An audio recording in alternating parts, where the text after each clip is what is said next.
Bonjour à tous, on se retrouve aujourd'hui pour une nouvelle vidéo. Donc on va faire une nouvelle leçon, donc on va prendre le cahier de cours dans l'onglet numéro 5 pour commencer le chapitre 5.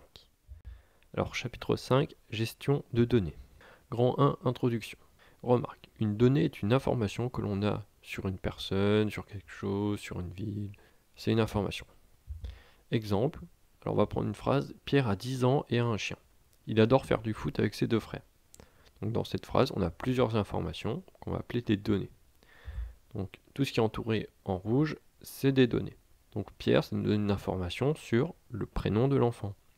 10 ans, ça nous donne une information sur son âge. Remarque, la gestion de données est une pratique qui consiste à recueillir, organiser et utiliser des informations. Alors en mathématiques, on ne va pas s'intéresser sur la partie recueillir. Le recueil, c'est pas ce qui nous intéresse.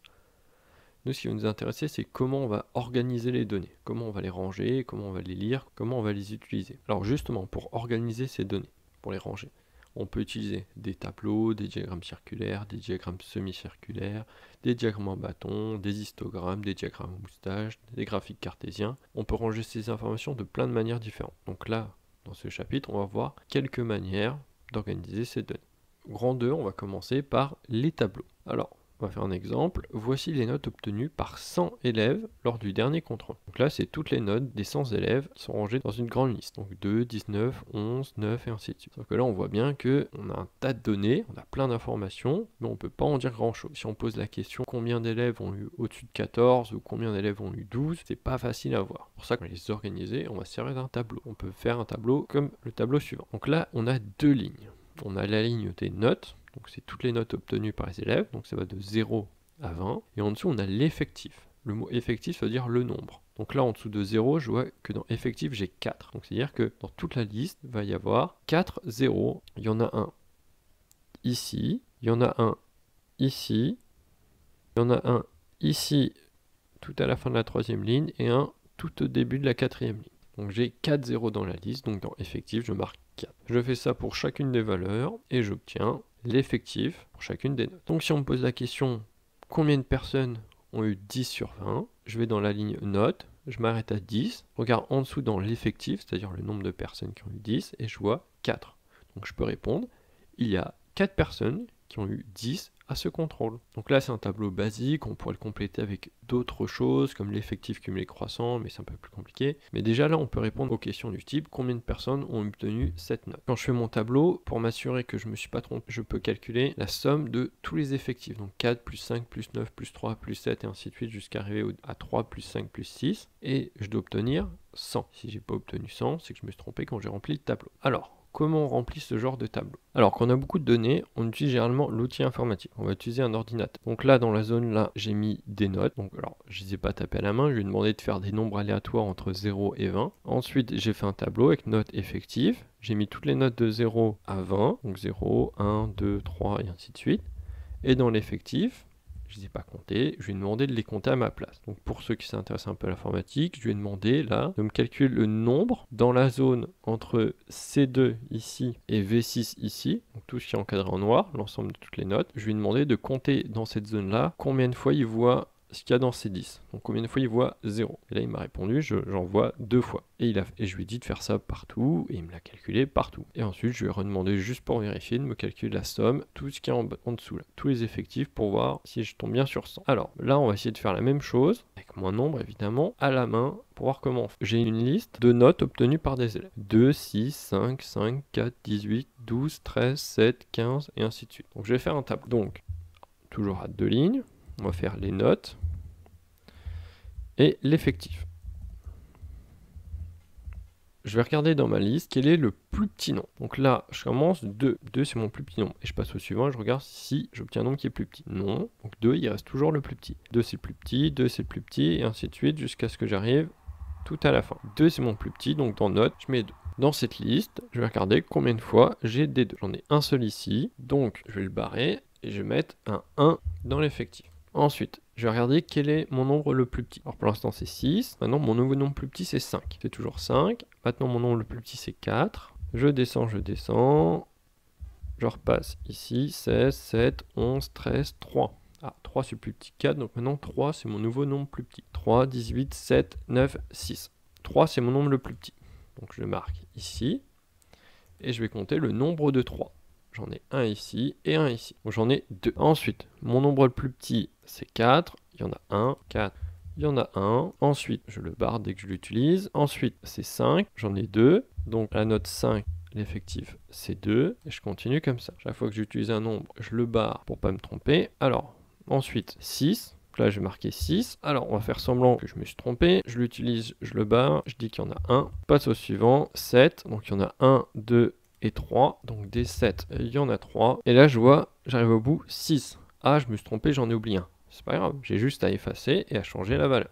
C'est pas grave si on sur la feuille, on gomme, on réécrit, c'est pas grave. Bien rayer pour pas se tromper. Ou mettre en couleur, surligner comme tu veux, mais faut pas que tu te trompes. Ensuite, après le 7, on a le 9. Le 9, il y en a un, je le barre. Ensuite, 10, j'en ai pas. 11, j'en ai un. Ensuite, 12, il y en a un seul. 13, il y en a un seul. Ensuite, 14, j'en ai pas. Ah non, j'en ai oublié un, justement. 13, j'en avais un deuxième. 14, j'en ai pas. 15, j'en ai un, donc je marque 1 dans l'effectif. 16, j'en ai un, je le barre. 17, j'en ai pas. Et ensuite 18, j'en vois 2, je les barre. Et là, tous mes nombres sont barrés. Donc normalement, j'ai tout utilisé. Je peux vérifier. 1 plus 2, ça fait 3. Plus 1, ça fait 4. Plus 2, ça fait 6. Plus 2, ça fait 8.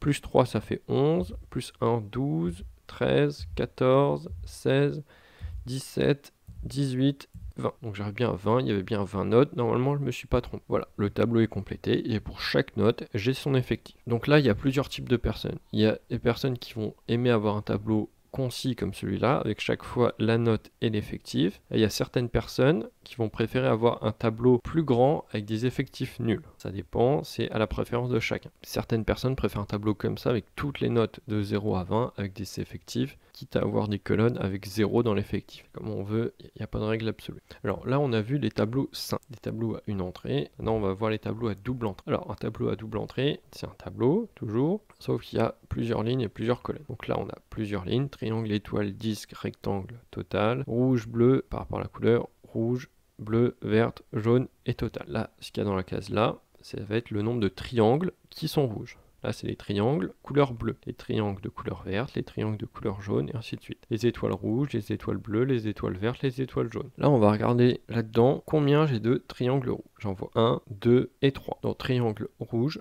je marque 3. Ensuite, je passe au suivant. Je regarde les triangles bleus.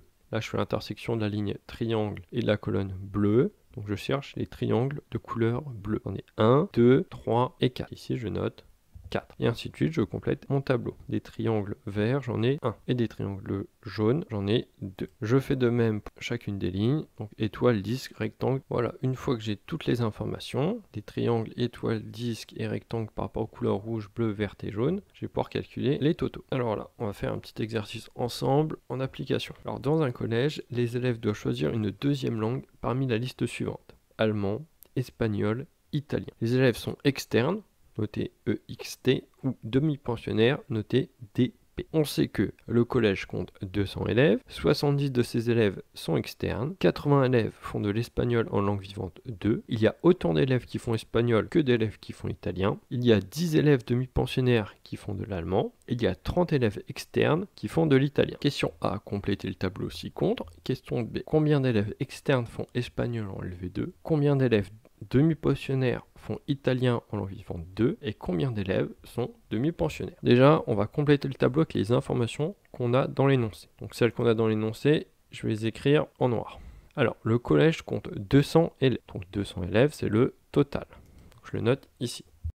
Ensuite, 70 de ces élèves sont externes. Donc j'ai 70 élèves externes au total. Donc les externes, c'est là. Il y en a 70 au total. 80 élèves font de l'espagnol en LV2. L'espagnol, c'est ici. Je sais qu'au total, il y en a 80 qui font l'espagnol. Donc je peux noter 80. Il y a autant d'élèves qui font espagnol que d'élèves qui font italien. Donc là, je sais que c'est le même nombre que ici. Donc 80. Ensuite, 10 élèves demi-pensionnaires font de l'allemand. Donc les demi-pensionnaires, c'est ici. L'allemand, c'est ici. Donc ceux qui font et de l'allemand et qui sont demi-pensionnaires, c'est ceux qui sont ici. Il y en a 10. Et ensuite, 30 élèves externes font de l'italien. L'italien, c'est la colonne là. Les externes, c'est la ligne là. Ceux qui sont externes et qui font l'italien, c'est ceux qui sont ici. Il y en a 30. Là, j'ai utilisé toutes ces informations-là, je les ai mises dans le tableau. Maintenant, il va falloir que je le complète. Alors, avec des additions et des soustractions, on va pouvoir trouver ce qui nous manque. On va commencer ici. Alors, le nombre de demi-pensionnaires, le nombre que je cherche, plus 70, ça fait 200. Donc ce nombre-là, c'est 200 moins 70, c'est-à-dire 130. Je sais que le nombre d'élèves demi-pensionnaires qui font italien et le nombre d'élèves externes qui font italien, c'est-à-dire 30 au total, ça fait 80. Quelque chose plus 30, ça fait 80. Quelque chose, c'est 50. J'ai 50 élèves demi-pensionnaires qui font de l'italien. Je sais qu'au total, dans le collège, il y a 200 élèves. Il y en a 80 qui font de l'italien, il y en a 80 qui font de l'espagnol, bon, c'est-à-dire qu'il y en a 80 plus 80, 160. Il y a 160 élèves qui font autre chose que de l'allemand. Donc combien font de l'allemand? Du coup, combien plus 160, ça fait 200, c'est 40. Je sais que dans tout le collège, il y a 40 élèves qui font de l'allemand, dont 10 qui sont demi-pensionnaires. Je veux savoir combien il y en a qui sont externes. Il y en a 30. 10 plus 30, ça fait bien 40. On va revenir ici sur les externes. Je sais qu'au total, il y aura 70 externes. On a déjà 30 qui font de l'allemand, 30 qui font de l'italien, ceux qui font de l'espagnol. 30 plus combien? Plus 30, ça fait 70. Donc là, le nombre là, c'est 10. 30 plus 10, 40, plus 30, ça fait bien 70. Ici, je peux le faire en ligne ou en colonne. Dans ce tableau, il n'y a pas une seule méthode. On peut le faire un peu dans l'ordre qu'on veut. Donc là, verticalement, combien plus 10, ça fait 80, c'est 70. On peut vérifier horizontalement. 10 plus 70, ça fait 80. Plus 50, ça fait bien 130. Donc à la question A, compléter le tableau, on vient de le faire. Question B. Combien d'élèves externes font espagnol en LV2? Alors les externes, c'est ici. Espagnol, c'est ici. Donc du coup, l'information, on l'a ici.